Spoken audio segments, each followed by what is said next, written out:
Europe 1, bonjour.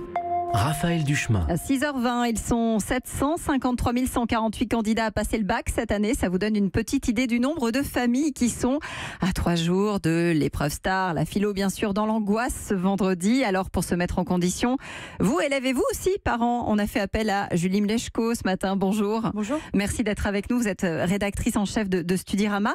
Il reste un gros week-end aux élèves pour se préparer physiquement, mentalement aussi à cette épreuve. Que fait-on avant la philo? Est-ce que, par exemple, on relit ses cours? Je pense oui, mais d'abord le premier conseil que j'ai envie de donner, même si c'est facile à dire évidemment, c'est de prendre ça comme un challenge et non pas comme un coup près qui va vous tomber dessus et voilà une chose horrible. Non, il faut prendre ça comme un challenge et se dire il n'y a pas de raison que vous n'y arrivez pas. Donc c'est vraiment là, dans la tête aussi que ça se passe. Oui, ça se joue bien sûr, oui. Il y a la chance aussi qui peut intervenir. Vous allez tomber sur un sujet que vous avez travaillé il y a 2 semaines en cours de philo avec le prof. Enfin voilà, il y a plein de choses qui peuvent faire que ça va vraiment bien se passer.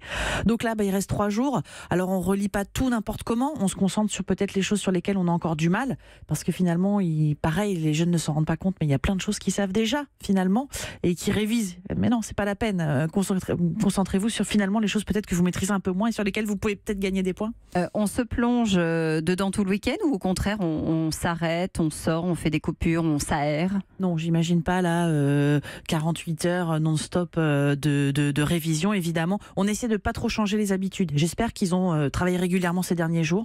Et donc, à chaque fois, il faut 4-5 heures de révision, mais avec des pauses. Il y a des matchs avec la Coupe du Monde, ça tombe bien. Oui. Voilà, il y avait Roland Garros il n'y a pas longtemps. Donc voilà, non, surtout ne pas se bourrer le crâne tout un week-end juste avant la philo, c'est pas la peine. Il faut justement aussi se reposer.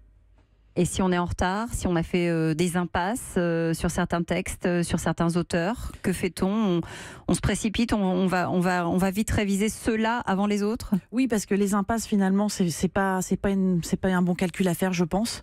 Donc, quitte à ce que ce soit pas un chapitre ou un auteur, comme vous dites, que vous maîtrisez entièrement, au moins avoir quelques notions pour pas vous retrouver vraiment devant une page blanche et à être complètement démuni, quoi. Alors ça, c'est pour ce week-end. La veille au soir, est-ce qu'il y a des choses à faire pour avoir en tête quelques essentiels?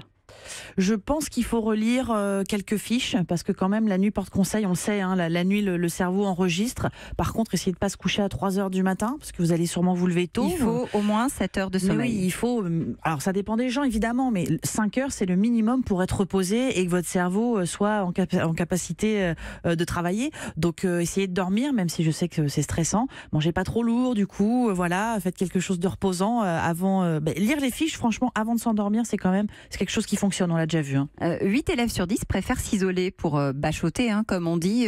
C'est bien de s'isoler ou il vaut mieux travailler avec d'autres à plusieurs? Là, c'est pareil. Est-ce que ça rassure? Alors oui, c'est pas que ça rassure, je pense. Alors déjà, il faut pas être trop nombreux parce que sinon ça part vite dans tous les sens. 3, je pense qu'il faut être 2-3, ouais, en effet. Et notamment des gens qui peut-être sont meilleurs que vous dans certaines matières, parce que eux vont vous expliquer des choses et vous en retour, vous allez leur poser des questions et vous aussi leur apporter autre chose dans une autre matière. Et là, ça peut vraiment être constructif. Alors effectivement, la philo ne doit pas faire oublier que ce n'est que le début du marathon. C'est comme finalement pour les sportifs, il faut gérer l'effort sur la durée. On se concentre aussi sur les matières à fort coefficient. On essaye de mettre de côté celles qui sont un peu plus optionnelles forcément, pour engranger les points. Alors, optionnel, si vous êtes bon, ça peut valoir le coup. Vous pouvez vraiment vous rapporter beaucoup de points, donc c'est important. Après, évidemment, on mise sur les gros coefs. Après, si c'est des matières dans lesquelles le jeune a été bon toute l'année, il n'y a pas de raison que ça se passe mal. Donc peut-être essayer de limiter la casse là où il est un peu moins bon. Mais oui, sinon on mise sur les gros coefs. Et les options, franchement, si vous pouvez être bon, ça peut vraiment rapporter des points assez facilement, presque, j'ai envie de dire. Il faut penser à l'oral aussi. Plus de la moitié des élèves disent on n'est pas assez préparé en cours. Il faut s'entraîner à la maison, se mettre devant la glace par exemple? Complètement.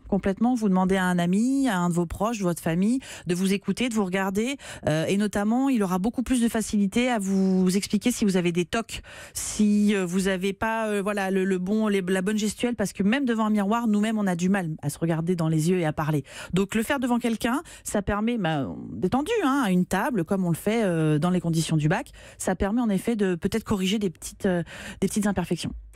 Dites-moi, quand on a 11 ans, puisqu'il y en a qui passent le bac à cet âge-là, est-ce qu'on gère le stress de la même manière?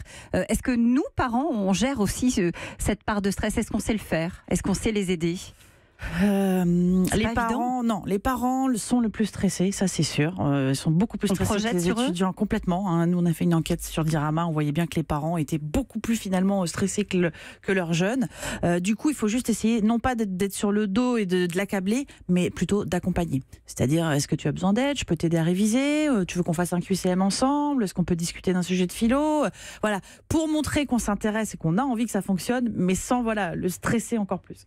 Dites-moi, précision importante. Pendant le bac, Parcoursup est suspendu, mais il y aura une session qui va reprendre le 26 juin, phase complémentaire, hein, c'est ça? Tout à fait. Alors Parcoursup est suspendu au niveau des réponses des établissements. Par contre, les jeunes, eux, peuvent continuer, les futurs bacheliers peuvent continuer à répondre. Là, ils ont peut-être certains ont des vœux en attente sur lesquels ils ne sont pas encore décidés. Ils ont un délai et ils peuvent continuer, eux, à répondre sans problème. Par contre, il n'y aura pas de nouvelles réponses pendant cette période. Allez, on croise les doigts, on leur dit le mot de 5 lettres évidemment pour lundi, on est tous avec eux.